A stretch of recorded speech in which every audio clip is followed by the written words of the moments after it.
Broadcasting from the North Star Financial Advisors Retire Right Studio. 50% news, 50% talk, and 50% opinions and phone calls. The show that gives you a little extra. The Hot Talk Morning Show on WRNN, Socastee, Myrtle Beach. Hot Talk 99.5.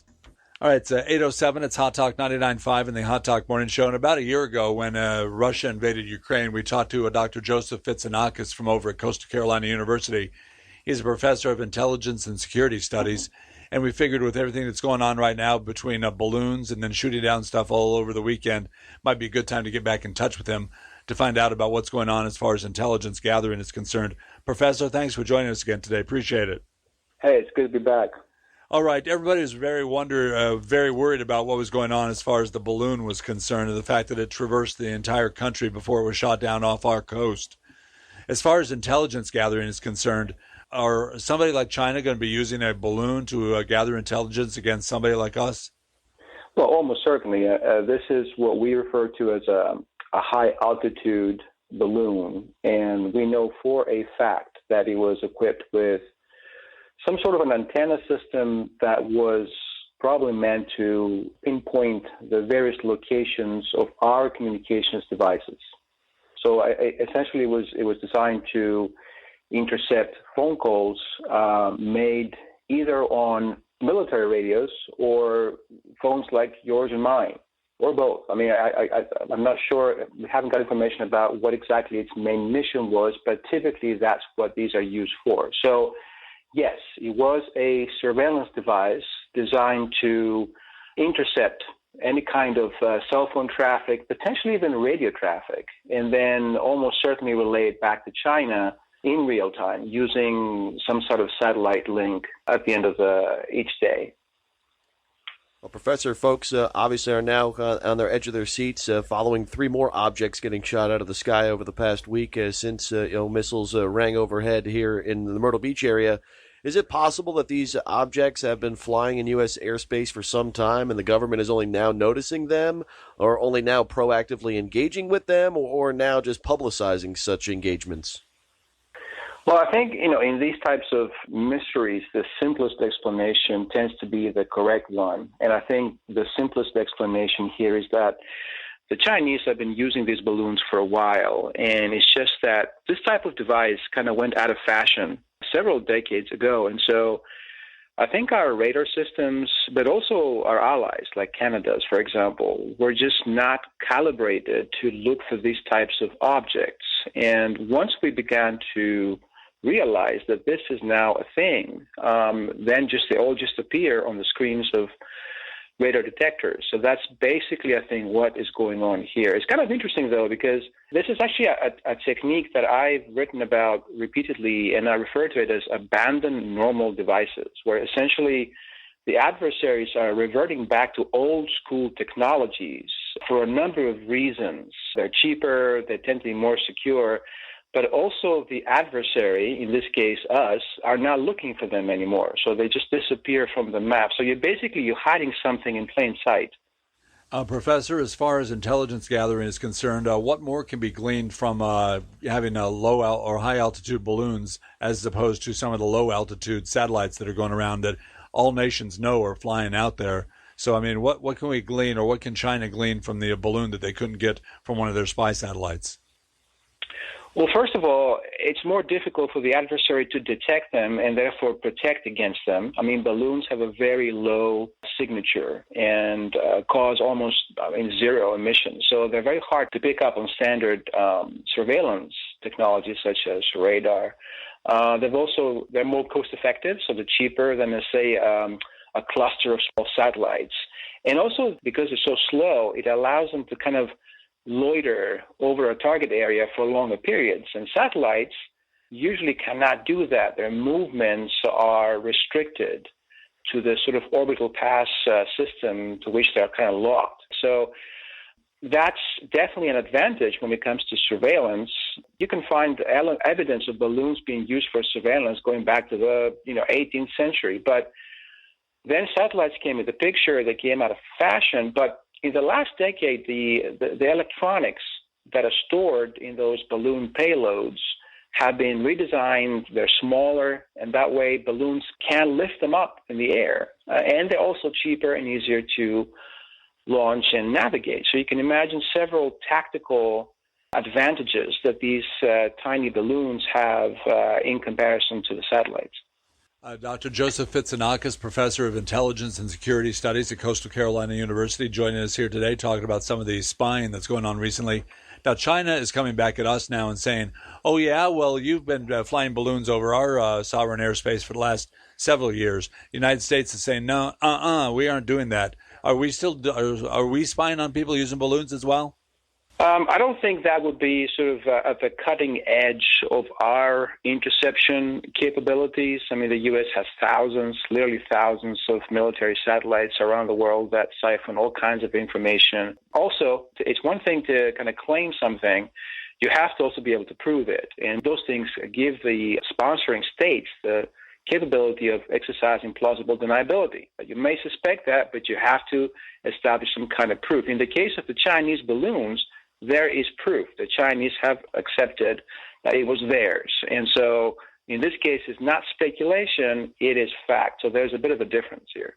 And Professor, from a national security standpoint, when we talk about adversaries and how reliant we are on China for so many different things when it comes to the economy, how should the every ordinary American look at what's going on globally when you see things raining overhead while continuing to consume many things that come from said countries that we're matching up against?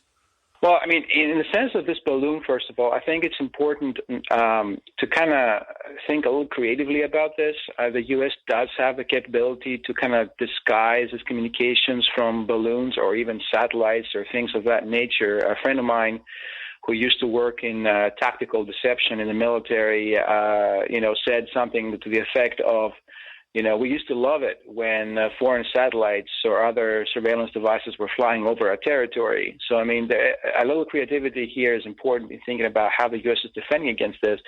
When it comes to other devices, there are areas of very serious concern. And this is not so much about something that you and I buy at Walmart or something like that. It's more about high-tech devices such as semiconductors. I urge all of your listeners to spend some time researching the area of semiconductors. That was actually featured in President Biden's State of the Union speech about 5 minutes in. So for that to be mentioned in such a high-caliber event, it gives you a sense of how serious this is. I would say that the future of the U.S. security does include where semiconductors are produced in our time. As you mentioned before, security concerns surrounding semiconductors. Apparently, I'm reading up, here in the Myrtle Beach area, we actually had a plant that closed back in 2001, a manufacturing plant, a semiconductor plant. Why have we become so reliant, on adversaries to develop this technology, given the fact that we had some sort of footprint, at least here locally, of this exact topic 25 years ago or so? Well, it's cheaper to produce abroad. It comes down to that. And by the way, these semiconductors are not produced in China. Most are produced in Taiwan, which is an allied state to the United States. The problem with that, of course, is that it's so close to China, and there are very serious fears expressed by a number of Pentagon officials about a potential Chinese takeover of this tiny island off the coast of China. And that would mean that the U.S. reliance on Taiwanese semiconductors for everything, I mean, like from warheads all the way down to like hair dryers and cell phones and things of that nature, is going to be facing a type of a shortage that will make the shortages that we saw during COVID look like a picnic in the park by comparison. So it's cheaper, and that's why many of the devices that we're used to buying every day are so cheap. But you could bring them back home, but if you did that overnight, so to speak, it would increase the cost of devices that you and I purchase on a regular basis tremendously. So it's not going to be an easy thing to solve. It's a puzzle, but the U.S. is kind of gradually working toward it. The question is, will we fix the problem before a Chinese invasion of Taiwan occurs? Speaking of security, Professor, obviously a lot had been made over the last couple of months as far as classified documents that have leaked out of Washington, D.C. Do we not take care of our classified documents any better than people being able to just kind of walk out with them whenever they're out of office or whatever the case may be? Yeah, clearly there's a need here for a serious revision of our standards of classification. There seems to be some kind of an honor system being used, especially at the high levels of government like the White House.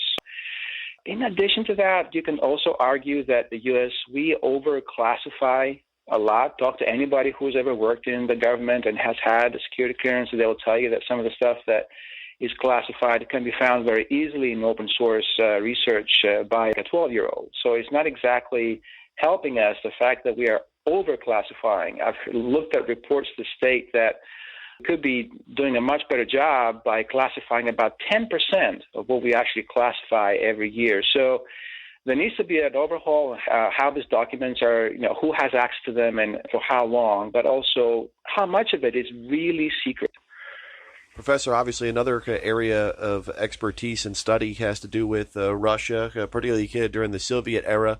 And as this ongoing conflict continues in Ukraine, now a year in, what do you see as being the end game here? Is this going to be one of those, forever sort of battles that take shape in that region of the world? Yeah, I'm glad you bring this up. Last time we talked, I mentioned that this is going to be a while before the dust settles in Ukraine. And indeed, as we speak, the war is far from over. Not to mention that the world economy has been shaken to its very foundations by this tragedy that's happening in Ukraine. On the other hand, it's pretty clear that when Putin invaded Ukraine, he had certain goals in mind, measurements by which he could sort of say, I've won. He hasn't achieved a single one of them. He hasn't even secured the areas in eastern Ukraine where the Russians had control even before the invasion occurred. So definitely Putin cannot afford to stop fighting because it would look like a defeat. He also cannot afford to keep fighting because he's losing so many people. There's a report that came out yesterday, some estimates that suggest that Russia may be losing upwards of 800 men in this war per day.